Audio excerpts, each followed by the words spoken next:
The sound of humming engines faded into silence as Ray stepped out of the landing craft. Around him stretched a dry and cracked landscape, once part of a war-torn border between human territory and the distant alien coalition. Peace had arrived months ago, but its scars remained. Old bunkers sat like forgotten ghosts in the sand. Scraps of metal peeked out from half-buried ruins. The sky above was red with a faint purple hue near the horizon.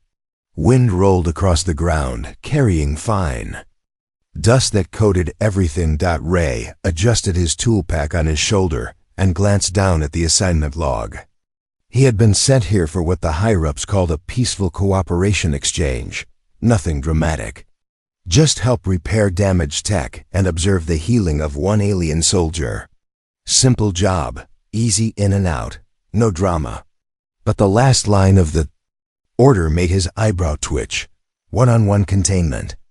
No crew rotation. 3-week duration. Medical clearance mandatory. He walked toward the small dome ahead. It was a temporary shelter, half buried in the earth for temperature control. The door opened with a soft whoosh as the sensors recognized his human ID. Inside, the air was thick but clean. The lights flickered once before staying steady. He was not alone. In the center of the room stood a tall figure. Her skin shimmered like dark marble with shifting colors that pulsed in slow waves. She stood still beside a machine that looked half-organic. Her eyes, large and deep green, locked onto him. She was calm, perfect posture. Hands behind her back. She tilted her head slightly to the right, studying him like he was a new kind of life form. Ray swallowed hard. "Designation Ray," he said as he placed his equipment on the bench. "I was sent by the Terran Peace Engineering Corps to repair your field gear. Also monitor your recovery logs. 3 weeks. The alien blinked once. Her voice came soft but clear. "Understood. I am Alan of the Nari Corps. You will follow containment. Rules.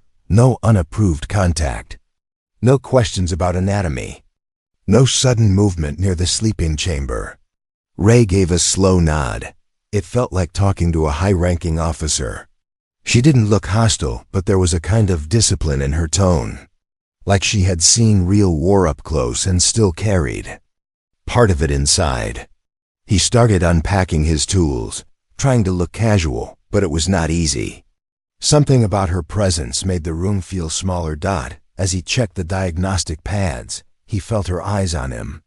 Not in a threatening way. More like she was confused about him being there. Or maybe confused about why he kept dropping things. His hand slipped again, and a tool clattered to the ground. He quickly picked it up and kept working. His face felt warm. Maybe the room was too hot. Later that evening, he sat near the far wall, typing notes on his terminal. Alan remained standing beside the damaged device that looked like a mix between armor and muscle tissue. Her skin pulsed again. A soft glow moved across her neck. Ray tried not to look, but something about the light distracted him. He caught himself staring and quickly looked away. Alan noticed. "You are acting strange, human," she said without turning. Her voice was calm, but her head tilted again. "Is your body failing due to atmosphere imbalance?" Ray shook his head. No, it's not that. I mean, yes, the air's a little thick, but I'm fine. Just not used to these kinds of missions. Long shifts, small space. That's all." She turned and walked slowly toward him, not aggressive, just curious. Her tall frame moved with grace. She leaned slightly, watching him type. Her eyes studied the screen. "Your fingers move too quickly. Your face temperature is higher than normal. Your breathing changes when I stand close. Are you ill, or is it another kind of human reaction?" Ray felt like the air got warmer again. He tried to laugh, but it came out awkward. He rubbed the back of his neck and avoided eye contact. "It's nothing serious. Humans sometimes just react in strange ways when we're adapting to new environments." Alan stepped back and stood near her resting panel. She closed her eyes for a moment, and the pulsing glow across her neck slowed down. A low hum filled the room like distant thunder trapped underwater. Ray realized she was entering rest mode. She sat down cross-legged, spine straight, hands open on her knees. The glow faded. He turned off his screen and leaned against the wall. Outside, the wind whispered across the shelter. Inside, the only sounds were the faint hum of systems and his own heartbeat. He wasn't sure if this was going to be the longest. 3 weeks of his life, or the most interesting. Maybe both. He closed his eyes and tried to sleep, but her last words echoed in his head. "You are acting strange, human." She wasn't wrong. The second day started quietly, but there was a strange kind of pressure in the air that Ray could not explain. He tried to focus on his tasks and checked the power coils near the main relay. The readings were stable. No faults in the temperature lines. No error in the shield alignment. Everything was running as it should, but Ray found it harder and harder to keep his mind from drifting. Every time Ellen walked past him, her steps silent and smooth like flowing water, he found himself glancing up and forgetting what he had been doing just seconds before. He had worked on alien gear before. He had even met members of her species briefly during peace meetings. But something about this one-on-one assignment was different. Maybe it was the isolation, or maybe it was how she moved with such stillness that made every small motion feel important. She never rushed. She never seemed unsure. And when she looked at him, it was like her gaze reached into his thoughts without asking permission. Her presence was quiet, but strong like a song you couldn't stop hearing once you noticed it. He sat near the diagnostic panel, reading an energy graph when she came to stand beside him. She said nothing at first, just observed the screen. Then her voice came softly but directly. "You are doing it again," Ray blinked. "Doing what again?" She turned her head slightly, not blinking, staring at my neck. "Your eyes shift every time the pulse begins. It is not a human sign of aggression, not defense, but it is repeated behavior." Ray rubbed his face with one hand, trying to hide the embarrassment rising fast. "I'm sorry, I didn't mean to stare. I was just—" "You are distracted by my anatomy," she said with no emotion, only calm logic. "The glow is part of our healing process. During rest cycles, our bodies release biofrequency light to calm internal damage. The color changes reflect progress. It is not designed for viewing pleasure." Ray felt like the ground might as well open up and swallow him right there. No, it's not that I find it. I mean, I'm not saying, okay, maybe I'm reacting to it, and I don't fully understand why. Maybe it's something biological. Human senses aren't used to these kinds of patterns." Ellen tilted her head again. "Do your people react this way to every visual stimulus? Do all humans get disoriented by simple light?" He shook his head and laughed nervously. "No, not like this. I've never experienced anything like it. It's like my brain can't decide whether it's supposed to feel calm or alert. I get this strange wave in my chest, and sometimes my hands feel warmer, and I lose track of my thoughts. Maybe it's just the atmosphere getting to me. Or maybe your species accidentally made the perfect distraction for the human nervous system." She remained quiet for a long moment. Then without warning, she sat down across from him and folded her legs. Her eyes stayed on his face. "You are not sick," she said finally, "but you are responding to something.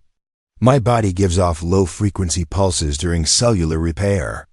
We know this causes discomfort in some lesser animals, but we were not told it would affect humans."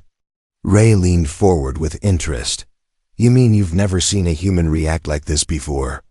"No," she said. "Most humans keep distance. You are the first to stay close for full healing cycle. Your reactions are unique. You are also sweating." He looked down at his arms and then laughed lightly.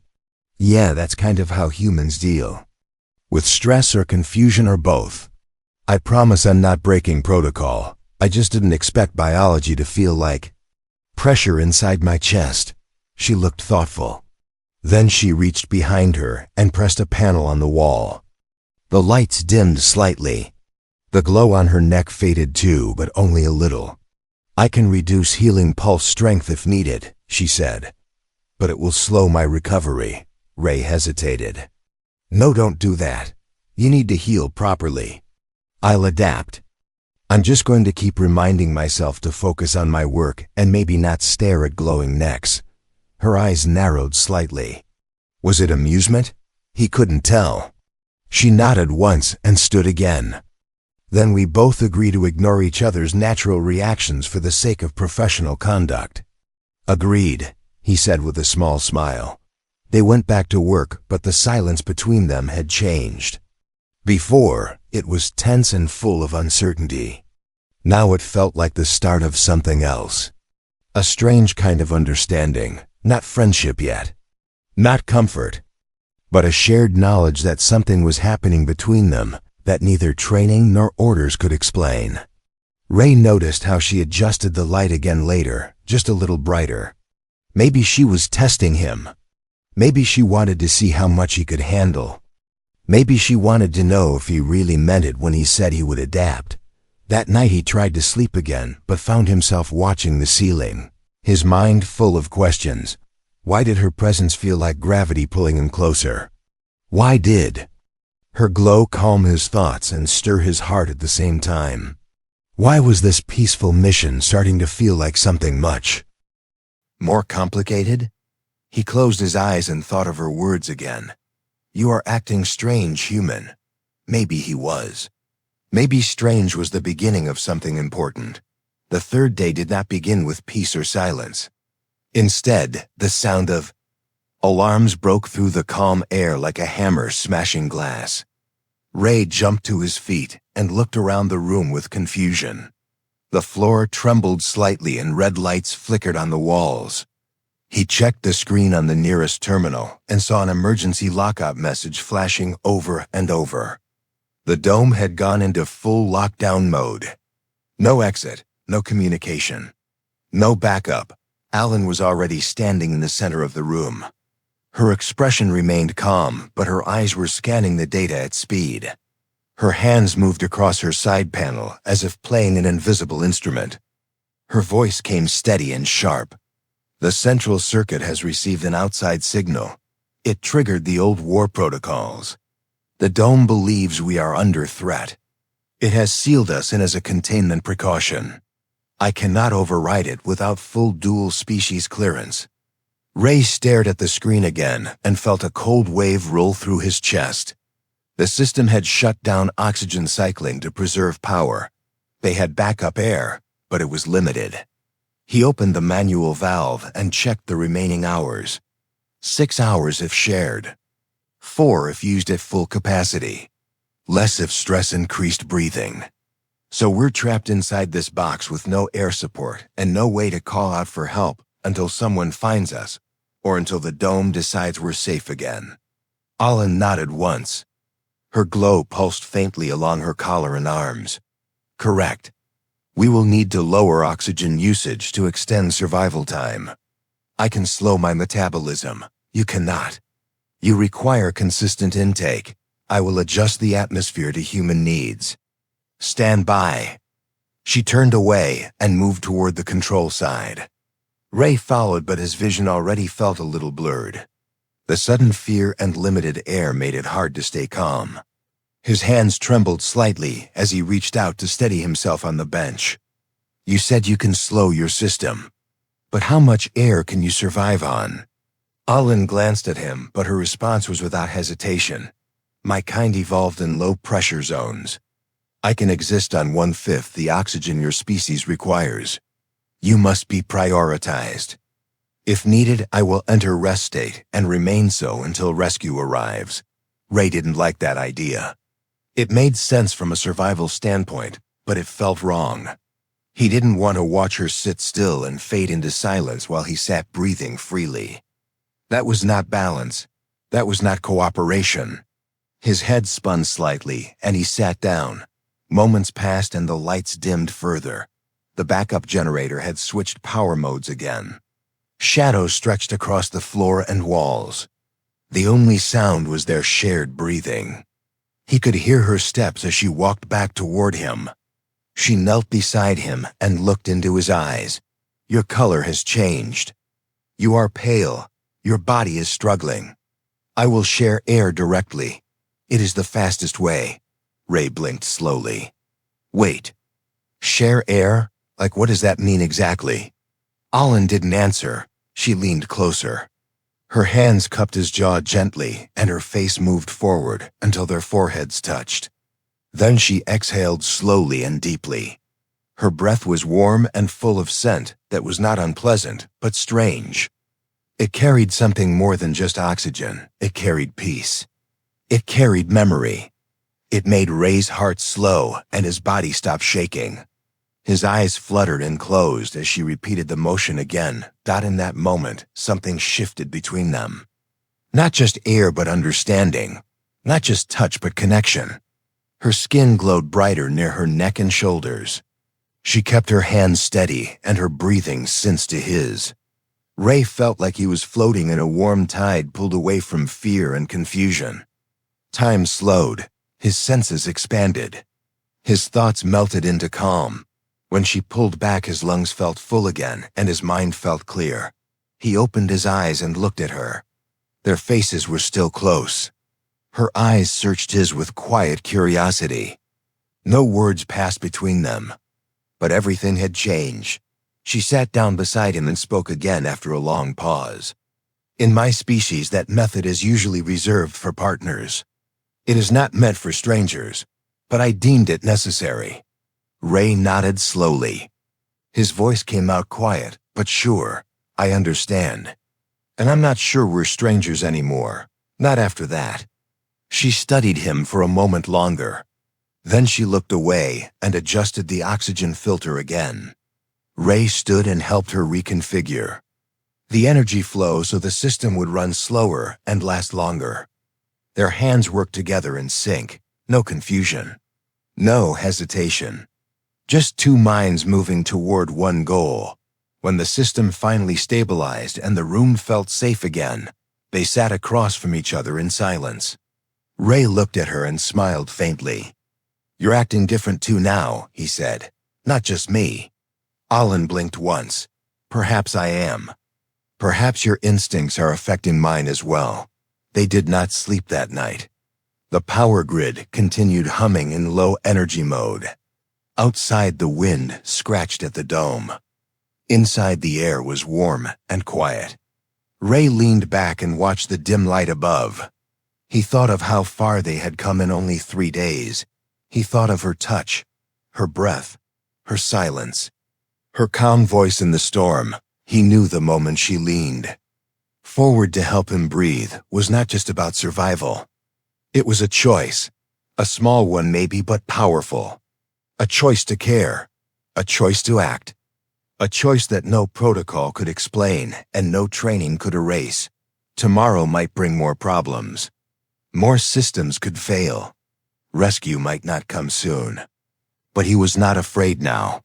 He had someone beside him who did not panic, who did not blame, who did not let biology become a barrier. She had crossed that line. And so had he. And in that strange and quiet place between breath and instinct, something human began to grow. Morning never really came in the old border zones. Only a softer kind of darkness passed over as the winds changed direction and light from the nearby. Stars stretched sideways across the sky with little warmth and less beauty. The dome flickered under low power, and the recycled air hummed quietly in the vents inside the shelter. Ray was adjusting the signal amplifier while Alan stood near the edge of the shield. Zone, her fingers gently moving over a glowing panel that monitored external patterns. Her skin pulsed softly, a deep blue near her arms and a pale violet near her throat. Silence had turned into a comfort between them, no longer heavy or awkward, but something settled and respectful. Ray felt different around her now, not just curious or distracted, but aware of her presence in a deeper way. He noticed small things like how she shifted her weight when she was thinking, or how her voice lowered when she spoke of her people, or how she always faced him fully when answering. His questions never half-turned or casual, always direct, always open. He had just finished checking the outer comms module when the screen next to him buzzed and filled with red warning lines. Incoming signal detected old code encryption pattern. Was not standard, not friendly, not registered under any peacekeeping unit. His fingers flew across the surface, unlocking filters and tracing the frequency. It came again, a short burst. Then a second wave pulsing at low speed, hidden in shadows like a whisper moving through static ray, turned sharply toward Elaine, who had already stepped closer, reading the signal over his shoulder. Her expression did not change, but the light near her temples brightened slightly. That is not a civilian code, she said calmly. That signal belongs to a rogue drone net from the old war. Most were shut down after surrender, but some escaped into deep zones, scavenging for targets, scanning for enemies, running outdated attack loops. Ray felt his chest tighten like a rope had pulled across his lungs. How close are they? Close enough to trigger warning sensors and activate outer defense mode. She replied, they are probably mapping this zone. If they confirm our presence, they may launch a scan or even attempt breach. Our defense walls are not built for combat, only monitoring and healing protocols. Ray stepped back and looked at the old generator core, their only power supply already weak and unstable from the last lockdown. The system could not hold against active assault, not from battle-grade drones, even outdated ones. We have to disable the beacon, he said.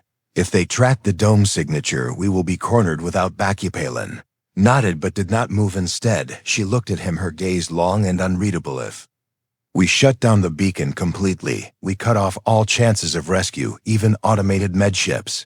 We'll skip this sector if they cannot read our distress markers. Are you prepared for that? Ray hesitated, then answered slowly, I am, if it means we survive long enough to find another way. I trust you to make it work, and if you trust me back, we do this together. She stepped closer and raised her hand toward the panel beside him. Their fingers brushed as they touched the command key, her skin warm and steady. The panel dimmed, and the signal dropped off. Their presence vanished from the outer wave grid like smoke erased by wind. For a moment there was peace again, then came the hum, low and steady, like an old machine waking from sleep outside. The sensors caught motion in the dust shapes, circling large metallic bodies, moving with purpose. 3 drones armored with old war plates floated over the rocks. Scanning, pausing, scanning again. Ray ran to the side wall where the old plasma shield was wired in. It was fragile, made only for weather storms, not bullets or energy blasts. He pulled the cords and switched it on anyway. The outer dome shimmered weakly, a wall of flickering energy that might hold for a moment or two. Maybe enough to stall, maybe not. Alnan activated her armor matrix, and parts of her body shimmered into metallic folds. Her left arm shifted into a solid defense frame. Her right hand adjusted controls. Without pause, she moved like a dancer trained for battle, every step precise, every motion balanced. They stood together near the center of the room, waiting for the first strike to hit the shield. Ray held the charge stick in his hand, a tool not built for war, but it sparked with enough energy to knock out smaller circuits. He hoped it would matter. The first blast hit and the dome shook. Hard dust fell from the ceiling. The second came. Faster, louder, closer. Another hit, and the wall cracked. Lights blinked, and alarms screamed again. The drones had begun full scan. Breach mode. Ray turned to Alan, who now glowed fully, her energy pulsing like waves across her arms. Back, she looked at him, then moved forward without speaking, placing one hand against his chest. It was a strange gesture. Not combat, not defense, something else. You must stay conscious, she said. Your body is weakening. Your stress is increasing. Your breathing is too fast. I will transfer part of my field to you. It will help regulate your system. Do not resist. He wanted to say no. He wanted to say he could handle it. But her touch had already calmed the storm inside his chest. Her energy flowed through his body like water through dry roots. He felt the heat spread, not burning, but alive, strong. His mind cleared, and his hands steadied. The drones hit again, this time harder. The wall split open, and one floated inside, scanning, red lights flickering sharp and loud. Ray did not think. He moved instinctively, throwing the charge stick into the drone's sensor. It sparked And the machine screamed, then twisted and dropped to the floor. The second drone entered, but Alan was already in motion. She moved faster than Ray could follow, leaping, spinning her arm blade, cutting through the air with clean precision. One hit, one. Flash, one broken machine. Only one drone remained outside, hovering, as if unsure. Then it turned and vanished into the sky, scanning. Failed target, lost mission, incomplete. They stood still, breathing, heavy lights, flickering dust, hanging in the air, like snow. Then silence again, broken only by the crackle of the shield as it failed and faded into black. Ray leaned back against the wall, sliding down slowly. Alan knelt beside him, her face close, her voice soft. You are still alive. You fought well. You did not hesitate. You protected me. He smiled through exhaustion, barely able to keep his eyes open. I told you I would adapt. She placed her hand over his heart again, not to heal, not to calm, just to feel. And in that moment, there were no more orders. No missions, no rules, only truth and breath and quiet understanding outside. The wind rose again, carrying the scent of sand and ash. But inside, something new had taken root, something not built from protocol or duty, but choice and instinct, and the touch of a hand that no longer belonged to a stranger. The sky outside remained gray and dull, with no sign of rescue and no sound of communication. But the silence no longer carried fear. The silence now held something softer, something almost calm. Inside the damaged dome, the walls were cracked and the shield had died, but the space felt alive with something far stronger than energy readings or military signals. Ray sat near the broken console, running small diagnostics from the portable tool he kept tucked under his belt. The power system was down to emergency flicker mode, and the air cycle moved slowly but steadily enough to keep them breathing. Galen stood near the entrance, her frame tall, and still, her skin now pulsing, with steady color lines that moved along her arms and spine like slow glowing rivers. She had removed her battle form and returned to the state of rest, but something in her posture had changed. No longer just a warrior, no longer just a guest, she had become something else, a presence that filled the space without speaking.